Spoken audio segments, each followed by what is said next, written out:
In today's video, we will cover the topic structure and function of the Reserve Bank of India.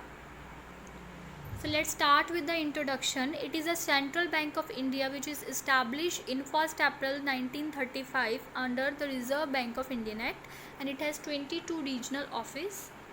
Let's talk about their history. It was set up at the recommendation of Hilton Young Commission, and it was started as a shareholder bank with the paid up capital of 5 crore, and initially it was located in Kolkata and it was moved to Bombay in 1937. Initially it was a privately owned. सो आप सभी को पता ही होगा कि जो reserve bank of India है ये bankers bank है, जो हेड बैंक है इसकी इंस्ट्रक्शंस पे ही जो कि अदर बैंक्स काम करते हैं। एंड इनिशियली जो इसका हेड ऑफिस था वो कोलकाता में था, लेकिन अब ये बॉम्बे में है 1937 से। So to regulate the issue of bank notes, ये बैंक नोट्स इशू करता है, कीपिंग ऑफ रिजर्व अपने पास रखता है, एंड टू सिक्योर करता है, ये मॉनेटरी स्टेबिलिटी करता है इन इंडिया, एंड ये क्या करता है, करेंसी एंड क्रेडिट सिस्टम को ऑपरेट करता है। Now what are the functions? issue of currency, development role, banker to the government, banker to the bank, inflationary control, monetary policies, foreign reserves, cleaning house and regulation of banking system. So I will discuss you some of the functions of RBI. First of all, issue of currency. So to adequate quality of supply of currency, notes and coins of good quality, issue new currency and destroy the currency and coins not fit for the circulation, and it has to keep in form of gold and foreign securities. तो ये क्या करता है, जो currency है उसको ये issue करता है, करेंसी कब चेंज करनी है, कब न्यू लेके आनी है, पुरानी करेंसी को कैसे डिस्ट्रॉय करना है, ये सारा आरबीआई का काम है। डेवलपमेंट रोल, ये क्या करता है, इंडियन बैंकिंग सिस्टम को डेवलप करता है, उन्हें कुछ ऐसी पॉलिसीज़ जनरेट करता है ताकि जो इंडियन बैंकिंग सिस्टम है उसको हम प्रमोट कर सके। जैसे कि इसके कई फाइनेंशियल इंस्टीट्यूशंस हैं, जैसे नाबार्ड है, आईडीपीआई है, जो कि क्या करते हैं, इंडस्ट्री और एग्रीकल्चर सेक्टर को डेवलप करने में आपकी हेल्प करते हैं।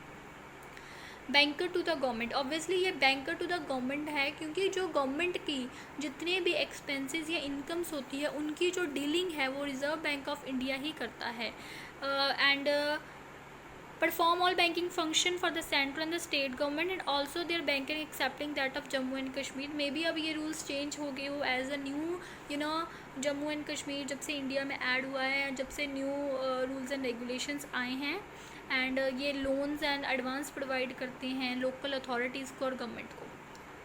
बैंकर्स टू द बैंक, ये अदर बैंक जैसे कि कमर्शियल बैंक है या कोऑपरेटिव बैंक से या डेवलपमेंट बैंक से ही उनका बैंक है, क्योंकि ये उनको फैसिलिटीज़ प्रोवाइड करता है।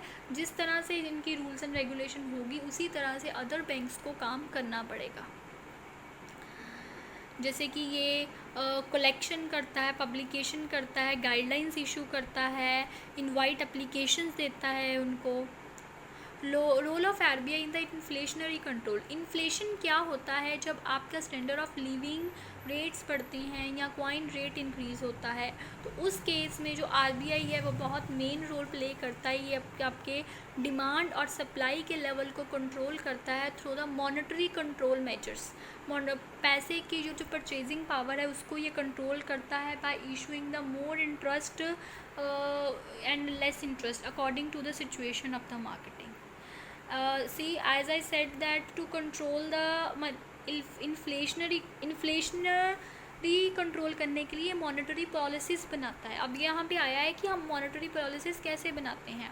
Maintain price stability, flow of credit की प्राइस को स्टेबल करता है, मनी के फ्लो को कंट्रोल करता है, ये मॉनेटरी पॉलिसी को बनाकर उसको इम्प्लीमेंट भी करता है और इंस्ट्रूमेंट लगाता है। अब इंस्ट्रूमेंट में देखो क्या आता है, qualitative and quantitative. Quantitative measures में क्या आते हैं आपके, bank rate, repo rate, open market operation and CRSLR।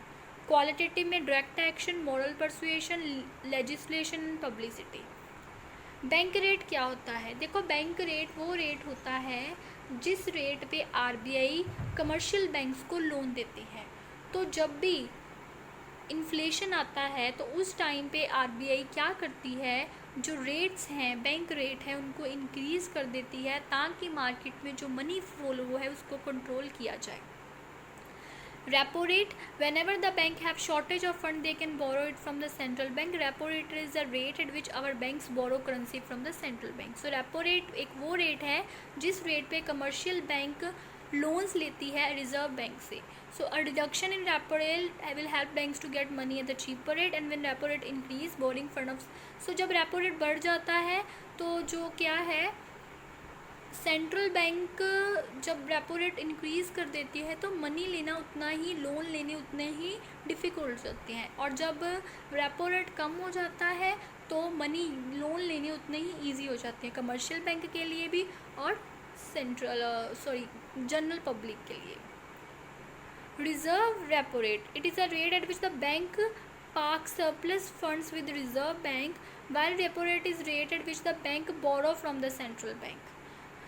It mostly done when there is a surplus liquidity in the market by the central bank. The present repo rate is 7%. It may be change क्योंकि ये with the passage of time, with the within a weeks or days ये change होता रहता है.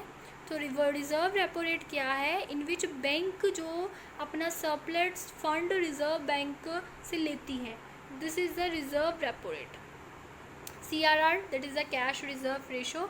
देखो हर commercial bank को अपना minimum cash reserve bank में रखना पड़ता है so that in the time of difficulty आपकी हेल्प हो.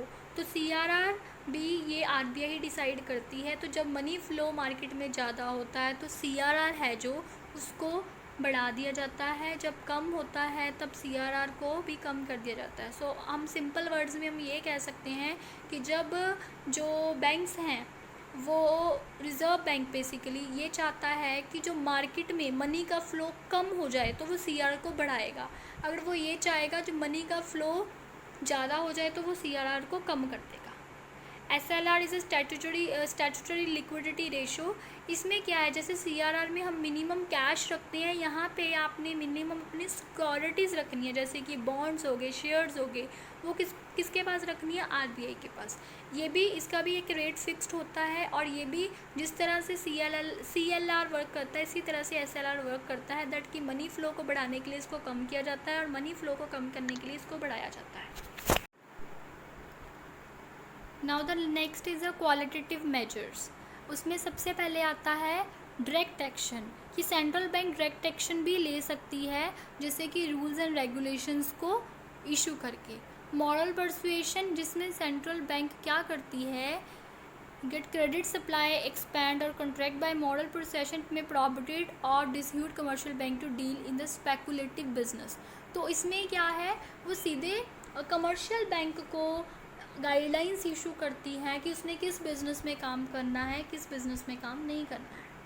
लेजिस्ट्रेशन, दे कैन ऑल्सो अडॉप्ट लेजिस्ट्रेशन को यूज़ कर सकती है ताकि वो मनी फ़्लो को कंट्रोल कर सके. पब्लिसिटी क्या कर सकती है, through the advertisement, through the newspaper, through the magazine, जो कि है जनरल पब्लिक को हम अवेयर कर सकते हैं इन सारी चीज़ों के बारे में.